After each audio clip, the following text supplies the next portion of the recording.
There's many kinds of success because it's subjective.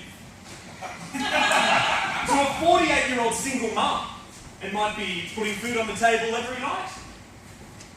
To a 12-year-old boy, it might be clock eating Assassin's Creed.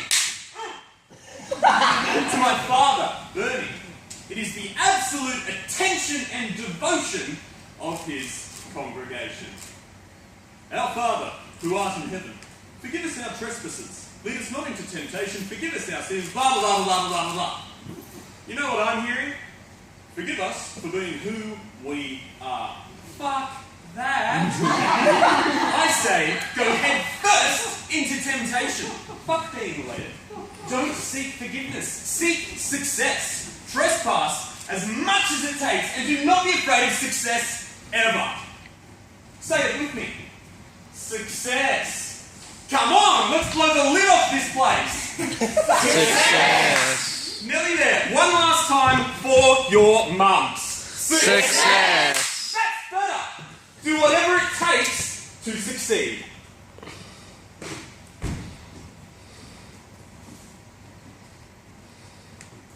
That used to be me. Successful? Maybe. Depends on what you think success is.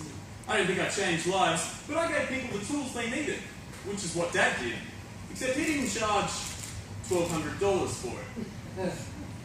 He didn't approve of my methods, but I got my very best stuff from him. Yeah, true story.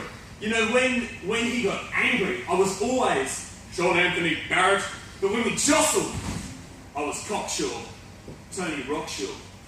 My dad got the name for me from a childhood friend of mine who always claimed things like how he once ate a magnet, and that's why he wasn't allowed in the video store. Yeah. Anyway, the name stuck. It seemed appropriate. Tony Rockshaw's the name.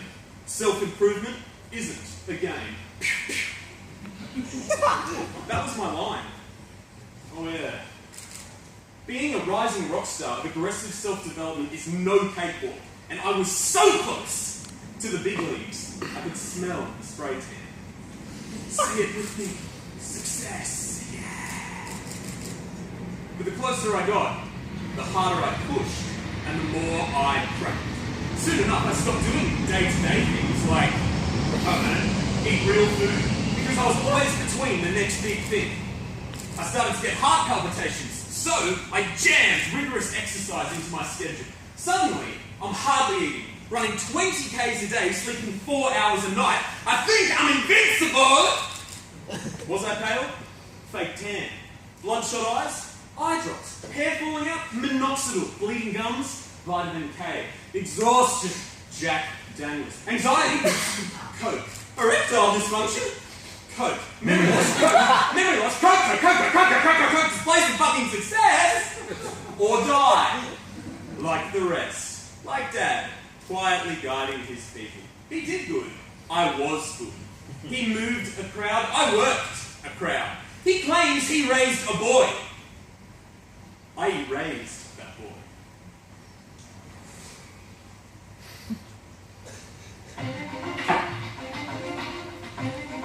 One morning, I'm in makeup for this Channel 9 thing.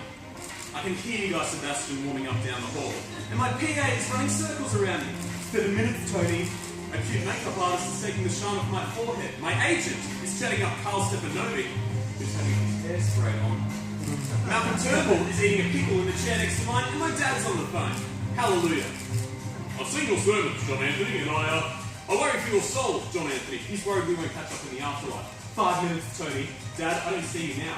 How about we fix that first? How about we work on that? Also, stop calling them sermons. They're not sermons, they're tools.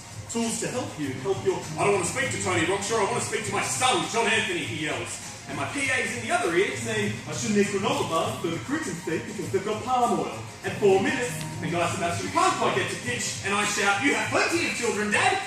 You have a congregation full to worry about instead of me. And Turnbull is tucking into that fucking pickle like it's the Prime Minister shit. And my dad laments that he has a church full of people who can't hang off his every word but can't make his own flesh and blood listen for a moment and 2 minutes. And I say that's because I'm his son.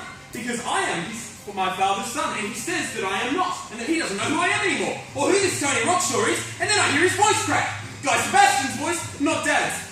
1 minute, Tony, and then I yell, "You're just jealous, Bernie," dragging out this stupid, affable Christian name. You're just fucking jealous that I reach out to thousands every day while you peddle your gospel of 55 no-hopers once a week, and then you wash, rinse, and repeat, but the grime won't go, will it, you hopeless, deadbeat shit!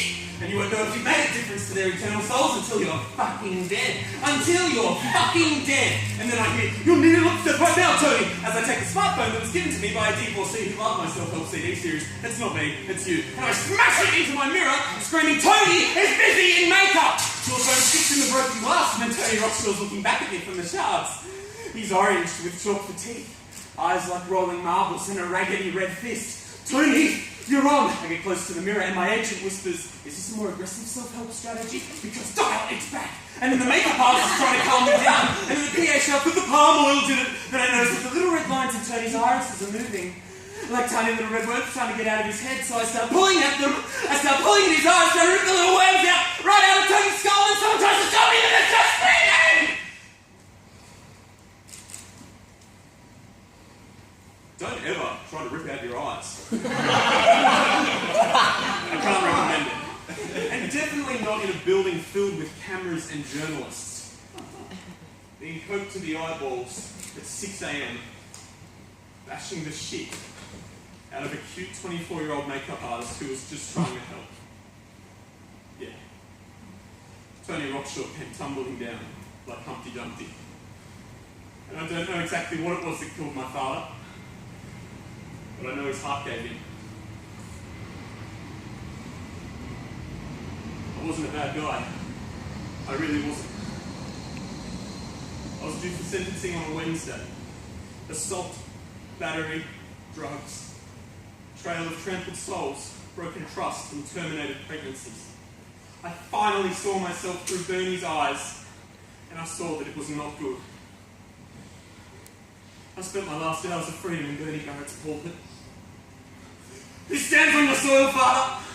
Is it Tony Rockshaw or is it John Anthony Barrett?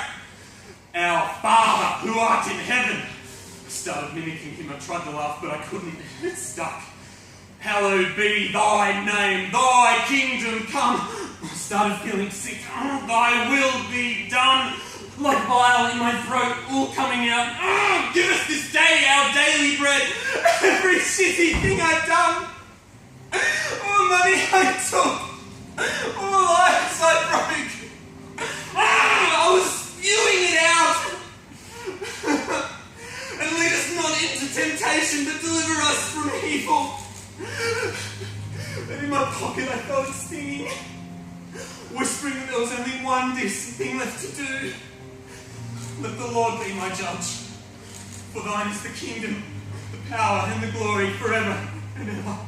I took the knife to my wrist, but saving me from my eternal damnation by my own hand, a booming familiar voice rang through his empty church one last time. Stop, John Anthony. Stop.